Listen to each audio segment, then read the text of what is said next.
स्वागत है आप सभी का इस बुलेटिन में और खबरों के साथ मैं हूं प्रीति बिष्ट। लखनऊ हिंसा के आरोपियों पर पोस्टर लगाने के मामले में इलाहाबाद हाईकोर्ट आज दोपहर 2 बजे फैसला सुनाएगा। तो ये बड़ी खबर है, कल हाईकोर्ट ने अपना फैसला सुरक्षित रख लिया था, तो खुद ही संज्ञान लिया था हाईकोर्ट ने इस मामले का। जिस तरह से लखनऊ में हिंसा के मामले के 57 आरोपियों की तस्वीरें बाकायदा उनके नाम और पते के साथ शहर में अलग अलग जगह चस्पा की गई थी, तो इस मामले में हाईकोर्ट का कहना है कि ऐसा कदम उठाकर अधिकारियों ने निजता का उल्लंघन किया है। स्वतः संज्ञान में इस मामले को लिया, यानी कि खुद ही इस मामले का संज्ञान लिया है।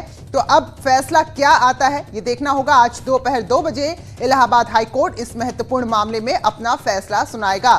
तो 19 दिसंबर को पिछले साल जब लखनऊ जला था, बहुत सारा नुकसान हुआ था, कुछ लोगों की जान भी गई थी, तो उसके बाद इन दंगाइयों की तस्वीरें लगाई गई हैं प्रशासन की तरफ से।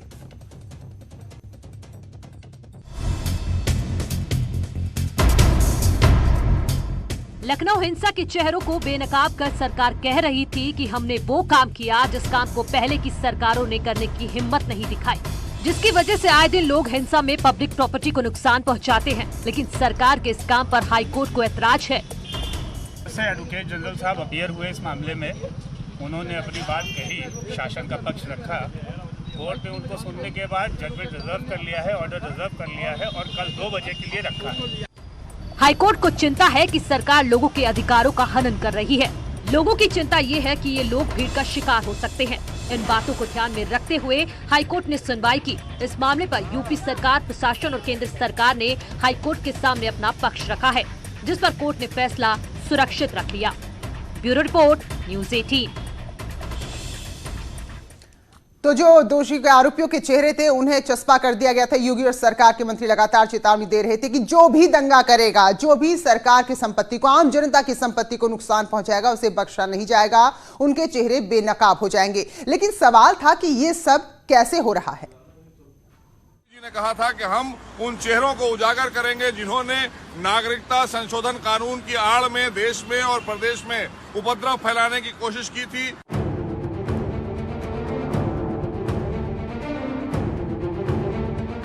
सरकार ने हिंसा में शामिल चेहरों को बेनकाब कर दिया, चौराहों पर तस्वीर लगाकर वसूली का फरमान सुना दिया और फिर सरकार से लेकर मंत्री तक पोस्टरों के साथ लोगों के बीच वाह-वाही लूटने की होड़ में जुट गए। लेकिन ऐसी तस्वीर देखकर इलाहाबाद हाईकोर्ट सोच में पड़ गया कि कौन सी किताब सरकार और सरकार के मातहत काम करने वाले अधिकारियों ने पढ़ी है, जिसके तहत चौराहों पर लोगों के पोस्टर लगाए जा रहे हैं। और इसीलिए जस्टिस गोविंद माथुर और रमेश सिन्हा ने अधिकारियों से पूछा कि यूपी में क्या हो रहा है। संविधान के कौन से पैरा, कौन से कानून और कौन सी धारा की उपधारा के तहत हिंसक बताकर आपने लोगों के चेहरों को चौराहों पर टांग दिया। कोर्ट ने कहा, ऐसा कोई काम नहीं किया जाना चाहिए जिससे किसी के दिल को ठेस पहुंचे। पोस्टर लगाकर सरकार के लिए भी अपमान की बात है और नागरिक के लिए भी। ये बात यहीं खत्म नहीं हुई। हाई कोर्ट ने लखनऊ के डीएम और पुलिस कमिश्नर से पूछा कि आप तो कानून के जानकार होंगे, आपने तो कानून की किताब पढ़ी होगी, तो फिर किस कानून के तहत लखनऊ की सड़कों पर पोस्टर लगाए गए? क्योंकि पोस्टरों में कानून का जिक्र नहीं है, जिस पर कोर्ट ने टिप्पणी की है। सार्वजनिक स्थान पर किसी का पोस्टर लगाना गलत है, क्योंकि ये लोगों की निजता के अधिकार का सरासर उल्लंघन है। और जब जवाब नहीं मिला तो कोर्ट ने सरकार और प्रशासन को बता दिया कि निजता का अधिकार भी संविधान की किताब में लिखा है, उसको कैसे भूल जाते हैं। फिर भी चुनी हुई सरकार के मंत्री ने पोस्टर के साथ बेनकाब करने का श्रेय लिया। ये वो उपद्रवी चेहरे हैं जिन्होंने प्रदेश की जनता को नुकसान पहुंचाया, जनता की प्रॉपर्टी को इन्होंने बर्बाद करने का प्रयास किया, क्षति पहुंचाने का प्रयास किया। अब उनसे वसूली की जा रही है माननीय सर्वोच्च न्यायालय के आदेशानुसार। वैसे कोर्ट ने सरकार और प्रशासन को आईना दिखा दिया। उम्मीद करिए कि सरकार आगे से आपके अधिकारों पर अतिक्रमण नहीं करेगी। Bureau report, news 18। चलिए एक और बड़ी खबर जिसके बाद आईपीएस लॉबी में हड़कंप है। मुश्किल में फंसे अजयपाल शर्मा। जी हां, अजयपाल शर्मा पर 2 मुकदमे दर्ज हो गए हैं। लखनऊ के गोमती नगर और हजरतगंज थाने में मुकदमे दर्ज हुए हैं। तो एक मुकदमा आईपीएस वैभव कृष्ण की शिकायत पर जिस तरह से 5 आईपीएस अधिकारियों के नाम सामने आए थे, तो उस पर गबन आपराधिक साजिश रचने, सबूत मिटाने के आरोप हैं। वही गाजियाबाद की महिला जो खुद को आईपीएस की पत्नी बता रही है, उनकी शिकायत पर भी मुकदमा दर्ज हुआ है। तो ये बड़ी खबर है जिससे आईपीएस लॉबी में हड़कंप मच गया है। नोएडा के पूर्व एसएसपी और तेज तर्रार आईपीएस अजयपाल शर्मा के खिलाफ लखनऊ में 2 मुकदमे दर्ज हुए हैं और आरोप भी आपको बता दें, गबन का आरोप है, आपराधिक साजिश रचने का आरोप है और साक्ष्य यानी कि सबूत मिटाने का आरोप है। और इन्हीं धाराओं में एफआईआर दर्ज की गई है। पहली एफआईआर लखनऊ के हजरतगंज कोतवाली में गाजियाबाद की उस महिला ने दर्ज कराई है जो लगातार दावा करती रही कि वो अजयपाल की पत्नी है और जिस समय अजयपाल गाजियाबाद में पोस्टेड थे तब उन्होंने शादी की थी और बाकायदा इसके दस्तावेज भी उस महिला के पास हैं। तो अब ये बात देखनी होगी। तो महिला का कहना है कि 2016 में जो शादी हुई थी वो धीरे धीरे बिगड़ने लगी और 2019 में उनका झगड़ा शुरू हुआ। तो फिलहाल जो ये महिला है जिन्होंने शिकायत दर्ज कराई है वो भी अभी सलाखों के पीछे है। और दूसरी एफआईआर की बात करें तो लखनऊ के गोमती नगर थाने में एफआईआर दर्ज हुई है और ये एफआईआर नोएडा के ही पूर्व एसएसपी वैभव कृष्ण के निजी वीडियो वायरल केस से जुड़ी है। तो वीडियो वायरल होने के बाद आईपीएस वैभव कृष्ण ने अजयपाल शर्मा समेत कुल 5 आईपीएस अधिकारियों के खिलाफ शिकायत दर्ज कराई थी। यूपी के गृह विभाग ने उन 5 आईपीएस अधिकारियों के खिलाफ एक्शन की सिफारिश की थी, जिनमें गाजियाबाद के पूर्व एसएसपी सुधीर कुमार सिंह, सुल्तानपुर के पूर्व एसपी हिमांशु कुमार, बांदा के पूर्व एसपी गणेश साहा और कुशीनगर के पूर्व एसपी राजीव नारायण मिश्र शामिल हैं। तो एसआईटी जांच में आईपीएस गणेश साहा, सुधीर सिंह को क्लीन चिट मिल गई है, जबकि बाकियों की अभी मुश्किलें बरकरार हैं। फिलहाल इस वक्त अजयपाल शर्मा से जुड़ी खबर जो हम आपको बता रहे हैं, तो मुश्किलें 2 तरफा उन पर आग पड़ी है। अनुपम हमारे सहयोगी इस वक्त न्यूज रूम से हमारे साथ जुड़ चुके हैं। तो अनुपम, जरा बताइए कि कैसे दोहरी मार पड़ी है और जो 2 मुकदमे दर्ज हुए हैं, क्या अंतर इन दोनों में है? देखिए प्रीति, सबसे बड़ी बात यह है कि जिस तरीके से आईपीएस वैभव कृष्णा का जो मसला था नोएडा में जब वो पोस्टेड थे, तो उसके बाद उनका एक वीडियो वायरल होता है। वीडियो वायरल होने के बाद वो एक प्रेस कॉन्फ्रेंस करते हैं और उस प्रेस कॉन्फ्रेंस में 5 आईपीएस अधिकारियों के नाम लिए जाते हैं और उन पर गंभीर आरोप लगाए जाते हैं। उसके बाद उत्तर प्रदेश सरकार गंभीर होती है और इस पूरे मामले में वैभव कृष्ण के वीडियो के मामले में उनको सस्पेंड करती है और एक एसआईटी टीम गठित करती है। उसके डायरेक्टर हितेश चंद्र अवस्थी बनाए जाते हैं जो उत्तर प्रदेश पुलिस के इस समय डीजीपी हैं और ये सभी आईपीएस अधिकारियों के बयान लिए जाते हैं। उसके बाद जो फाइनल रिपोर्ट दाखिल होती है शासन में, उस रिपोर्ट के आधार पर अजयपाल शर्मा, जो आईपीएस अधिकारी हिमांशु कुमार और सुधीर सिंह और गणेश शाह समेत इन आईपीएस अधिकारियों के नाम उसमें सामने आते हैं, जिसमें सुधीर सिंह को और गणेश शाह को क्लीन चिट दे दी गई है। बाकी अजयपाल शर्मा और हिमांशु कुमार, इन सब के ऊपर जांच का जो दायरा है वो बढ़ गया है। इन सब के ऊपर जांच। और जो दूसरा मसला आप बता रही हैं, दूसरा मसला एक महिला के द्वारा 2016 में अजयपाल शर्मा जो आईपीएस अधिकारी थे, उस समय वो एसपी सिटी गाजियाबाद के तौर पर पोस्ट थे, उस वक्त उनके साथ शादी करने का मसला है। वो करिए कि वो शादी रजिस्टर्ड है, उस महिला का ये आरोप है। और उसके बाद उसने लगातार शिकायतें उत्तर प्रदेश के पुलिस अधिकारियों के पास की, लेकिन उन शिकायतों में कोई कार्रवाई नहीं हुई। उस पूरे मसले में अजयपाल के खिलाफ धारा 409, 201, 120B यानी कि आपराधिक साजिश रचने, सबूत मिटाने का मामला यहां पर दर्ज किया गया है। अब इन दोनों ही मामलों में अजयपाल शर्मा बुरी तरह से फंस गए हैं और माना जा रहा है कि अजयपाल शर्मा की मुश्किलें आने वाले वक्त में और बढ़ने वाली हैं। जी बिल्कुल। और क्योंकि अनुपम इस वक्त जो महिला आरोप लगा रही, जो खुद को पत्नी भी बता रही है अजयपाल की, वो भी सलाखों के पीछे है और वो ये भी कहती कि जो सब कुछ मेरे साथ हो रहा है ये भी एक साजिश है। तो ऐसे में अगर हम पर्टिकुलर इस मामले की बात करें जिसमें एक महिला शिकायत कर रही है, महिला शिकायत करता है, तो इसमें कितनी ज्यादा मुश्किल हो सकती है अजयपाल शर्मा के लिए? देखिए, सबसे बड़ी बात यह है कि जब 2016 में ये मामला सामने आया था, 2016 में इसका कहना है कि शादी की गई थी और उसके बाद से ही कई चैट्स, वीडियो चैट्स के साथ साथ कई व्हाट्सएप की चैट्स उस वक्त सामने आई थी। तो अजयपाल शर्मा की तरफ से किसी भी तरह का कोई बयान सामने नहीं आया था और उत्तर प्रदेश सरकार ने भी उसको गंभीरता दी। लेकिन महिला का कहना है कि जब से वो लगातार आला अधिकारियों के यहाँ, प्रमुख सचिव गृह के यहाँ और तमाम आला अधिकारियों के यहाँ अपनी शिकायत दे रही थी, लेकिन किसी भी तरह से कोई कार्रवाई नहीं की गई। अजयपाल शर्मा जब उसके बाद रामपुर में पोस्ट हुए तो उन्होंने अपने पोस्ट का दुरुपयोग करते हुए, अपने पद का दुरुपयोग करते हुए वहां से बाकायदा कुछ लोगों को भेज करके इस महिला के खिलाफ एक साजिश रची, इस महिला को जेल भिजवाने के लिए पूरा प्लान तैयार किया।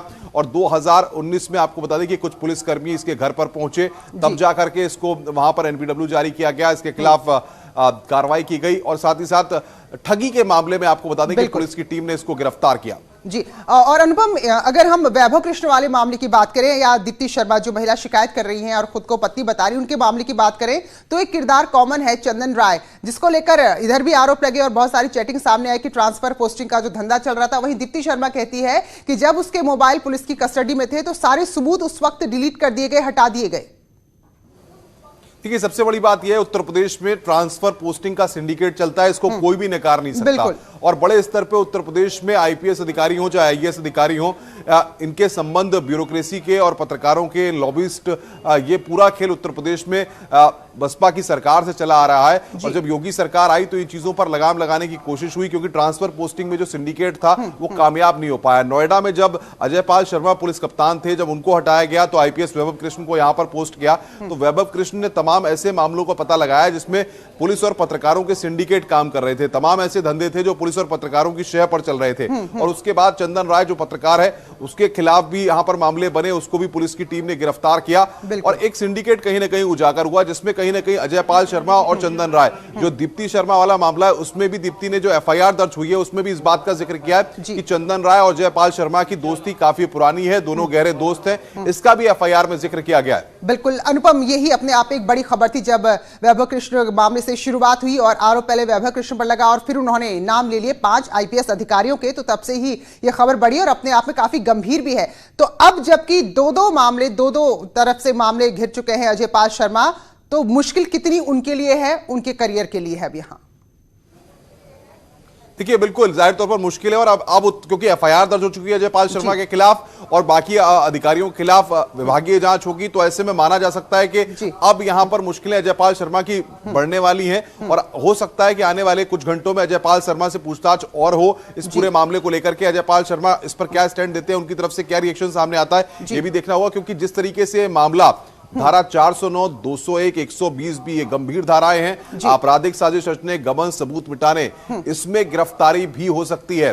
तो अब देखना होगा कि उत्तर प्रदेश सरकार का या फिर गृह विभाग की तरफ से क्या निर्देश मिलते हैं और उसके बाद क्या कार्रवाई आने वाले वक्त में होती है, ये यहां पर देखना होगा। बिल्कुल अनुपम, तो पहले तो कोई भी अपराधी हो उसे माफ नहीं किया जाना चाहिए, लेकिन जब इतने बड़े पद पर बैठे लोग इस तरह की घटनाओं को अंजाम दे, इस तरह लिप्त हो साजिशों में, षड्यंत्र में, तो मामला और गंभीर हो जाता है। बहुत बहुत शुक्रिया अनुपम हमारे साथ न्यूज रूम से जुड़ने के लिए, इससे बड़ी खबर पर जानकारी देने के लिए। आगे बढ़ेंगे। होली से पहले जहरीली शराब का कारोबार फल फूल रहा है और लगातार मौत की खबर आती रहती है, लेकिन फिर भी अवैध शराब का कारोबार नहीं रुक रहा। सीतापुर से हम बात करें तो एक शख्स की जान चली गई, तो कासगंज और देवरिया में भी पुलिस ने तस्करों से 1.25 करोड़ की कीमत की शराब जब्त की है।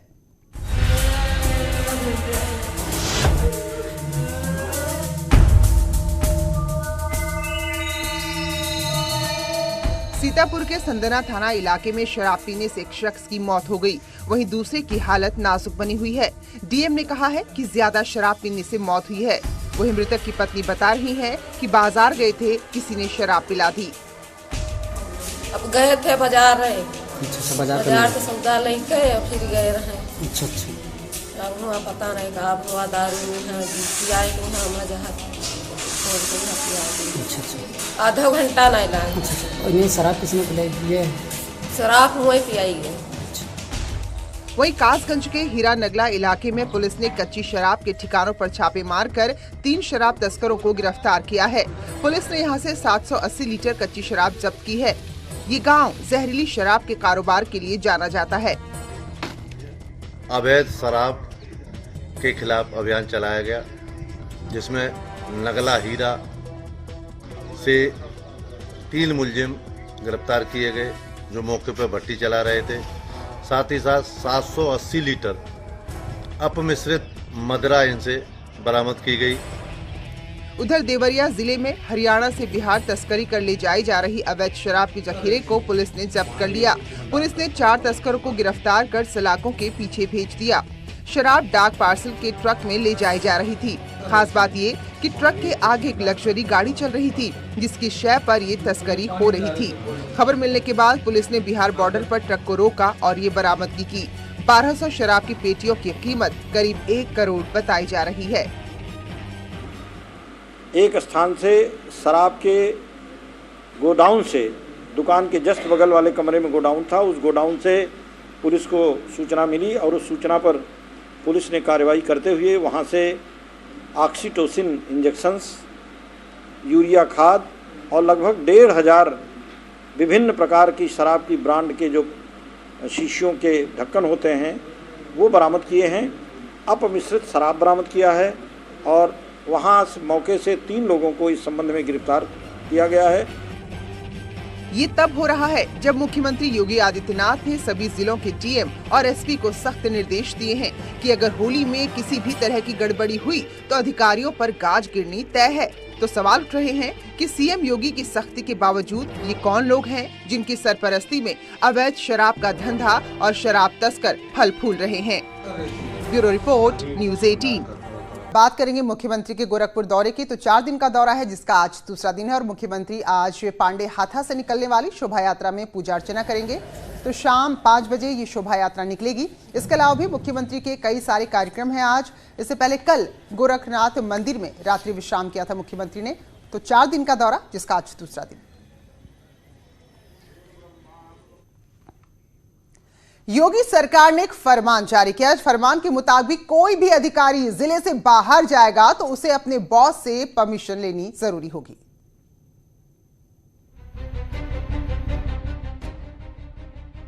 सरकार ने प्रदेश के बड़े साहबों के लिए नया फरमान निकाला है, यानी कि अब जिले के आला अधिकारियों को ठिकाना बदलने से पहले अपने बॉस से परमिशन लेनी होगी।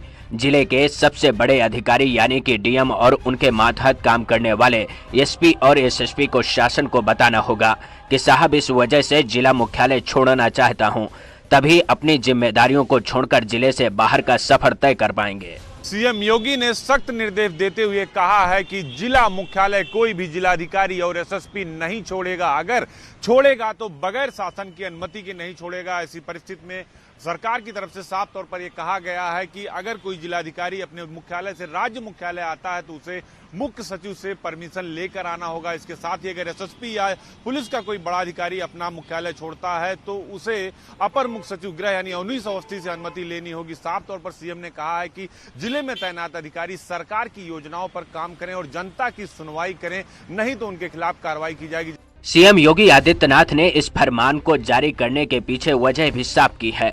उन्होंने कहा कि अधिकारी सरकार के विकास कार्यों पर ध्यान दें ताकि सूबे की तस्वीर को बदल सकें। इसीलिए सरकार ने अधिकारियों के जिला मुख्यालय छोड़ने से पहले पूछने की शर्त रख दी, यानी कि अगर जिला अधिकारी जिला मुख्यालय छोड़ता है और राज्य मुख्यालय आता है तो उसे मुख्य सचिव से परमिशन लेनी होगी, और अगर पुलिस का बड़ा अधिकारी अपना मुख्यालय छोड़ता है तो उसे अपर मुख्य सचिव गृह से अनुमति लेनी पड़ेगी। इस सख्ती के पीछे सरकार का मानना है कि ऐसे में अधिकारी जिले में विकास कार्यों की देखरेख करेंगे, सरकार की योजनाओं को धरातल पर उतारेंगे और जनता की शिकायतों का निवारण करेंगे। Ajit Singh, Lucknow, news 18। Street lights को लेकर अब यूपीसीएल ने सख्ती शुरू कर दी और राज्य के सभी जिलों से इसका ब्यौरा मांगा है।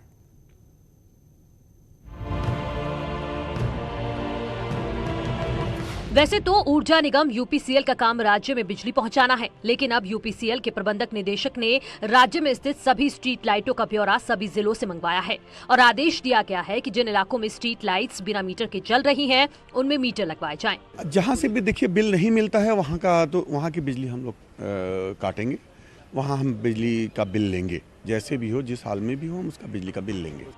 वहीं देहरादून नगर निगम से जुड़े 40 नए वार्डों में से लंबे समय से स्ट्रीट लाइटों पर कोई मीटर नहीं लगे हैं और उनकी बिलिंग भी नहीं होती है, जिसके बाद अब नगर आयुक्त ने यूपीसीएल से सभी लाइटों की बिलिंग देने की बात कही है। पावर कारपोरेशन इसका असेसमेंट करके अगर हमें बता दें कि कितनी धनराशि का व्यय हुआ है तो नगर निगम पूर्णतः इस बात के लिए तैयार है और सक्षम भी है कि वो उन धनराशि का भुगतान करेगा। इसीलिए मैंने एमडी साहब से ये अनुरोध किया है कि अपने जिम्मेदार अधिकारियों को भेज दें, इसका समाधान हम लोग कर लेंगे। लगातार घाटे में चल रही यूपीसीएल ने घाटे से निपटाने के लिए कदम उठाया है, लेकिन इसकी वजह से कई इलाकों में अंधेरा परसना तय है। न्यूज़ 18 के लिए देहरादून से सत्येंद्र बर्दवाल की रिपोर्ट। तो होली के मौके पर दंगाइयों से निपटने के लिए देवरिया में पुलिस और जिला प्रशासन ने एंटी रॉयड गन चलाने का अभ्यास कराया, लेकिन देखिए जरा, कुछ अधिकारी इसे चला भी नहीं पाए। देवरिया पुलिस लाइन में होली से पहले मॉक ड्रिल का आयोजन किया गया, जिसमें एंटी राइट गन के साथ हथियार चलाने की प्रैक्टिस करनी थी। खास बात ये थी, अफसरों के साथ इस मॉक ड्रिल में डीएम अमित किशोर और एसडीएम दिनेश शर्मा भी शामिल हुए। नए हथियार देखकर कुछ इंस्पेक्टर तो उन्हें चला ही नहीं पाए और दंगाइयों से निपटने के लिए इस्तेमाल होने वाली एंटी राइट गन की बारी आई तो सदर एसडीएम दिनेश शर्मा भी फायर नहीं कर सके। काफी मशक्कत के बाद भी वो गन नहीं चला पाए। हालांकि उसी कतार में खड़े डीएम, एसपी और सीओ ने बेहतर प्रदर्शन किया। भले ही कुछ अधिकारियों ने एंटी राइट गन के आगे सरेंडर कर दिया, लेकिन एसपी साहब का जोश हाई दिखा। रिहर्सल के दौरान एक शस्त्र में कुछ कमी पाई गई है, बाकी जितने भी शस्त्र थे वो सब बढ़िया काम कर रहे हैं और सबसे अच्छी फायरिंग हुई है। और सबसे अच्छी बात यह है कि हमारे सारे अधिकारियों ने जो टेस्ट फायर किया उसमें सभी अधिकारियों की फायरिंग बहुत अच्छी पाई गई है। ये सच है, अगर पुलिस अधिकारी नए हथियारों को संभालने में कंफर्टेबल नहीं होंगे तो मौका पड़ने पर खाकी को शर्मिंदगी उठानी ही पड़ेगी। न्यूज़ 18 के लिए देवरिया से उमाशंकर भट्ट की रिपोर्ट। संभल के आरटीओ ऑफिस में होली से पहले जमकर जाम छलके और यहां ऑफिस के कुछ कर्मचारियों ने दफ्तर को ही मैखाना बना दिया। तस्वीरें देखिए कैसे ये कर्मचारी ऑफिस के अंदर बैठकर होली का बहाना लेकर जाम छलका रहे हैं। ना तो किसी बात का इन्हें डर है और ना ही अपने कार्यालय का कोई सम्मान इसमें है। तो देखिए जरा, जहां पर शराब पार्टी जमकर चल रही है और ये वीडियो अब सामने आया है। तो ये ऑफिस है जहां फाइलों का ढेर है और वहीं जाम भी छलकाए जा रहे हैं। दरअसल होली का मौका है, लेकिन इस दौरान इन अधिकारियों को शायद अच्छा बहाना मिला। इन्होंने अपने ऑफिस को ही मैखाना बना दिया और जहां काफी देर तक शराब पार्टी चलती रही। जी वो शराब क्या चल रही। तो इसी खबर के साथ इस बुलेटिन में फिलहाल इतने ही। ब्रेक के बाद देखिए खबरें उत्तराखंड की।